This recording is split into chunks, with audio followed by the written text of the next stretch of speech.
Now when I dive them in my straight leg breeches.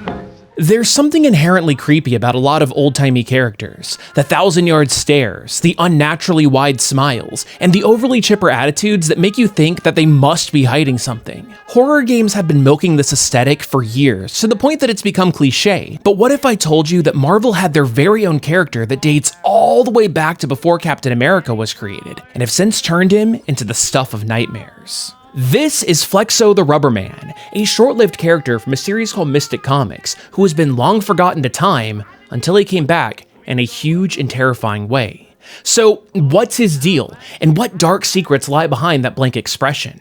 Well, hello and welcome to Comic Drake, where I talk about comic books and my name is Drake. Let's talk about it. But before we get too far into things, I want to give a quick thank you to the sponsor of today's video, Arena Club, because collecting trading cards is one of the small joys in my life, and I love to grab a pack of Pokemon cards whenever I can manage to actually find them, which has become pretty damn difficult because of scalpers. But I recently started dipping my toes into the water of graded cards. So what if you could take that same thrill of opening a booster pack, but with slabs? Well, Arena Club is doing just that with their slab packs. Arena Club is a platform that's made by collectors for collectors, and because of that, transparency is extremely important. So before you put any money down for a slab pack, you can see exactly what cards are available along with the likelihood of pulling them. But here's the cool part. Once you pull your card, you can have it shipped to you completely hassle-free. But if you want to sell it, then Arena Club gives you an instant offer that's based on the estimated fair market value, or you can keep it in your digital showroom to trade or sell on their marketplace. That means you don't have to search around for a buyer, and there's no boring trips to the post office once you sell it. Regardless of if you're buying, selling, trading, or grading cards, Arena Club is the safest and most trusted name in the game. And if you want to see for yourself, then you can get 20% off your first slab pack or card purchase by going to arenaclub.com/comicdrake and use the code ComicDrake. Once again, big thank you to Arena Club for sponsoring the video, but now, let's get back to it. First appearing in Mystic Comics #1 in 1940, Flexo was created by Will Harr and Jack Bender, back when Marvel was still known as Timely Comics. And if you're wondering why a stretchy robot showed up in a book called Mystic, well, at the end of his first story, it said that he would return in the next issue of Daring Comics. So I'm guessing that the book had a last-minute name change or something. Somehow, two US military scientists named Joel and Joshua Williams were able to create a robot out of what they called living rubber, which they then filled up with a secret gas. This creation, which they named Flexo, can stretch and contort his body in wild ways. He's as strong as an ox, he's fireproof, and bullet holes instantly seal up as soon as he's hit. Flexo can also fly through the air like a bird, knock people out with his internal gas, which same, and although his first appearance said that he's as fast as a bullet, it was downgraded in the next issue to just being as fast as an arrow. The Williams brothers are able to control their Rubber Man through a special remote control, and although it doesn't seem capable of speech, it appears that Flexo does have a degree of sentience, considering that he can wink.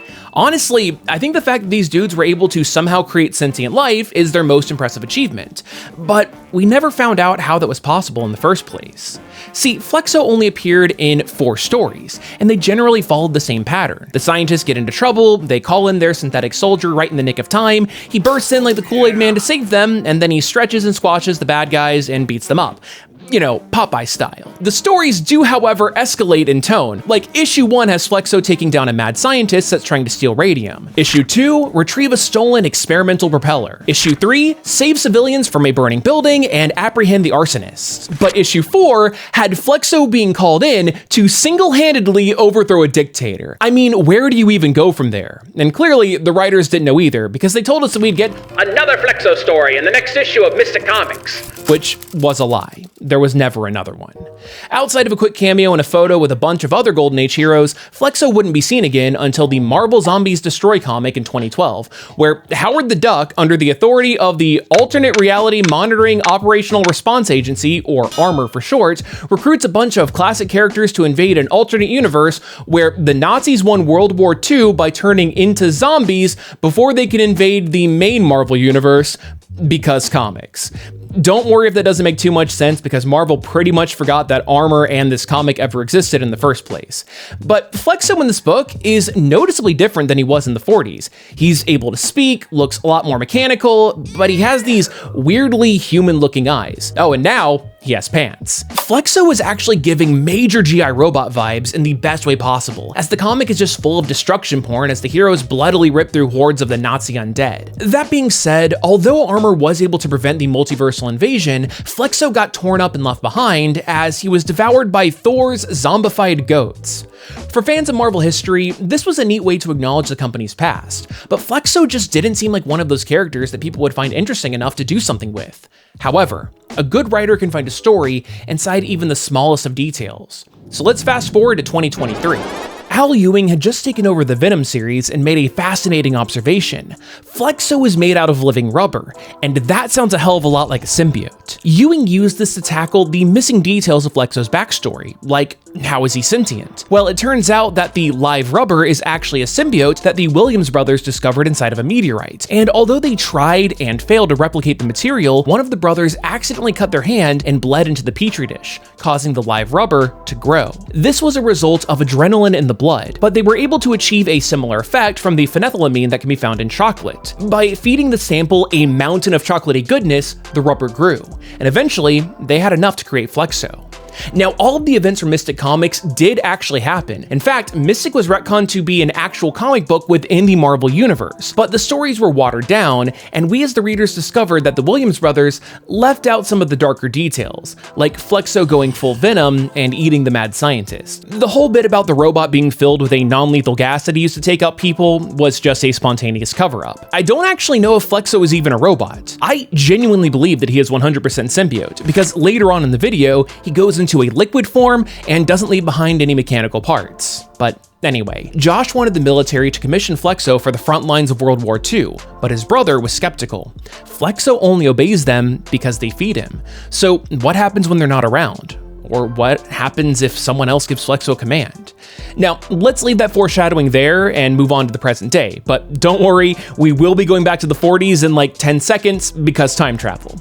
So Eddie Brock was trying to steal Dr. Doom's time machine, and during their confrontation, Eddie punches the controls, it activates, and the two of them get stranded in Nazi-occupied France. At this point in time, Eddie was the god of the symbiotes and put out a psychic call for reinforcements, thinking that with all the symbiote shenanigans that happened in the Marvel Universe, surely he'd be able to pull in some backup. And thus, he summoned Flexo, who had been deployed there on a mission. Because Dr. Doom was occupied with a Nazi killing spree, which is always the right move, Eddie probes Flexo's mind so that he would know what his entire deal was, only to discover that Flexo was sent to assassinate Hitler, and by calling him there, Brock stopped him from executing his task. Eddie goes to Doom and is like, hey, we need to go back in time to prevent ourselves from going back in time, and so they do, leaving Flexo all by himself, surrounded by the death and destruction that Doom had caused. Seeing that Flexo had deviated from his target, which could have ended the war, and was the only one left standing in the French wreckage, the military naturally thought that he was responsible, and Flexo was deemed as too dangerous and unpredictable, causing the Williams brothers to put him on ice. The Scientist brothers mentioned that they took a cutting of the symbiote, which they could use to maybe one day grow a brand new Flexo. And although the Marvel Wiki claims that this would become Flexo 2, the one from the Marvel Zombies book, I'm not really buying it. I mean, yeah, that Flexo was noticeably different and had robot parts, but I mean, there's no other information to back up that that is a different character. But whatever. This is a long forgotten comic, and it's probably just a minor continuity error that no one but the biggest comic book nerds would ever notice or even care about. I'm a big comic nerd, I don't care. But what does matter is that Flexo would stay in cryostasis for decades, but during a fight with Norman Osborn, Eddie's son Dylan accidentally damaged the storage facility where the Rubber Man was contained, allowing him to break out. Conveniently, this storyline was leading up to the Venom War event, and Dylan was assembling a symbiote army to fight his own father and his army of other Eddie Brocks from throughout the timeline because comics. So after a quick fight, Flexo was recruited to Dylan's side, and when the day of the war finally arrived, Dylan did a little fusion dance with the symbiote army to create a big amalgam superform. Eddie is like, whoa, hey dude, there's no reason to fight, let's just talk it out, I'm your dad. But Flexo takes over and shoots him, and to make things worse, Eddie is not able to properly heal from these symbiote bullets. Now, Okay, we have to rewind once again. Dr. Doom had foreseen the Venom War and went back in time, again, to World War II.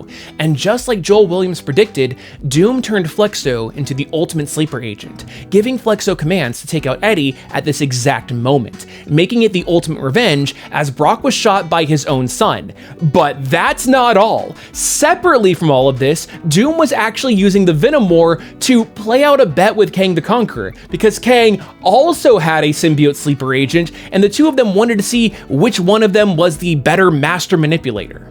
Kang did win out this contest by defeating Doom by enlisting the help of the Fantastic Four and sending them to take him out while he was in the middle of reprogramming Flexo. And look, this book is completely bonkers because, okay, get this. Reed Richards saw right through Kang's manipulation and stretched his vocal cords into the perfect Dr. Doom impression and had a legion of Doombots spawn in to take out Kang as well, which freed both of the symbiote sleeper agents from the game of 5D chess with multiverse time travel they were all wrapped up in. And really, that's it for this? Flexo wasn't around at the end of Venom War, so as far as we know, he's still out there. Maybe he'll get used again. I honestly have no idea, but boy howdy, that was one hell of a ride, and I don't know, I think it was an interesting video. If you liked it, why not consider subscribing or even watching another one? I have a lot of Spider-Man and Venom videos. Maybe go click on that. You want to watch the video on Null, the god of symbiotes? That seems thematic and relevant. I don't know how to end this. Anyway, I hope you learned at least a little something new, and hopefully I'll see you next time.